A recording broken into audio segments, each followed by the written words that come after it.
এরাও শত্রু, মুখোশের আড়ালে। যে কোনো গর্তে গিয়ে লুকুক, ওদেরকে আমি সেই গর্ত থেকে টেনে বার করব। আমাকে জানতেই হবে মেজদাকে মারার পিছনে কার হাত আছে, অন্য কারুর নাকি মেজদার নিজের। ওদের বলে দিও ওদের কোনো কিছু করতে হবে না। মানে কিছু করতে হবে না মানে? তুমি কি বলছো মেজদি? তুমি তুমি নিজে জানতে চাও না যে মেজদার এরকম দশা কে করলো? তুমি জানতে চাও না? আমি জানতে চাই না। আজ তোমার কথার কোনো জবাব আমার কাছে নেই, কিন্তু তোমার এই অভিযোগটা যে কতটা মিথ্যে তা একদিন না একদিন ঠিক প্রমাণ হবে।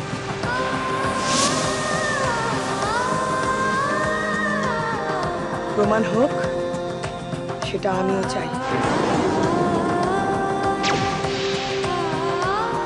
চলি। দেখো রঞ্জনা, তুমি যে আমাকে বারবার এভাবে বিরক্ত করছো, এটা কিন্তু তুমি ঠিক করছো না। আর তুমি যখন জেনেই গেছো যে আমার সংসার আছে, তাহলে তুমি কেন আমার পিছনে উঠে পড়ে লেগেছো? হ্যাঁ লেগেছি, কারণ তুমি আমাকে ঠকিয়েছো।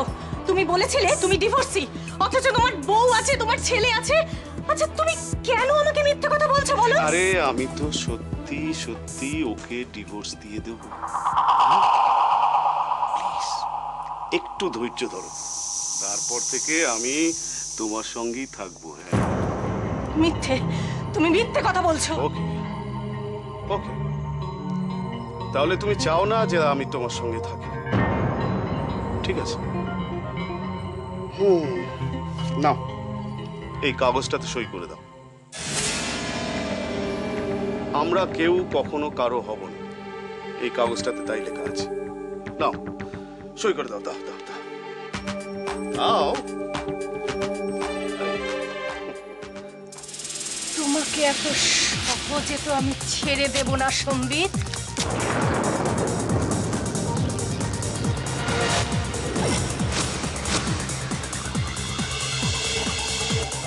চল। হ্যাঁ যেতে পারি, কিন্তু তুমি যদি বলো যে তুমি আমায় ক্ষমা করেছো। ক্ষমা? কিসের জন্য ক্ষমা? তুমি তো কোনো অন্যায় করোনি গীতা।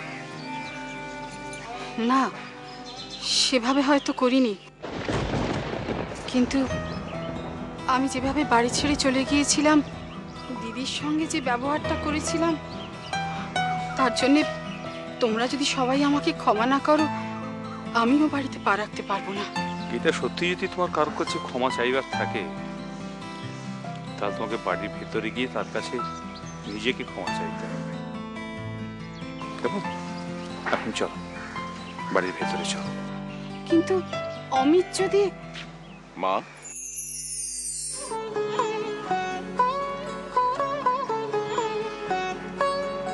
বাবা যখন বলছে ভিতরে যাও, বড় মার সঙ্গে পরে কথা বলে নেই।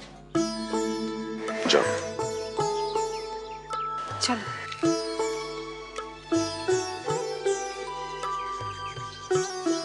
এ তুমি কি বলছো বৌদি? হ্যাঁ নন্দিনী, এটাই সত্যি। সত্যি কারো কিছু যায় আসতো না।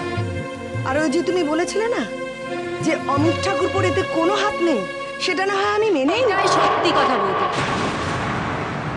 এটা আমি তোমাকে লিখে দিতে পারি। ঠিক আছে, আমি না হয় মেনেই নিলাম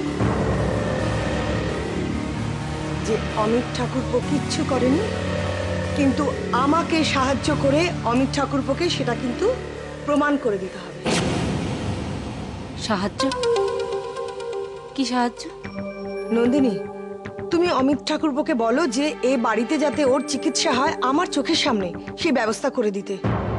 ওখানে থাকলেও বাঁচবে না নন্দিনী, ও বাঁচবে না। এ তুমি কি বলছো বৌদি? এটা একেবারে অসম্ভব। একজন আসামিকে তার বাড়িতে থেকে ট্রিটমেন্ট করার পারমিশন কখনোই পুলিশ দিতে পারে না। এরাও শত্রু, মুখোশের আড়ালে।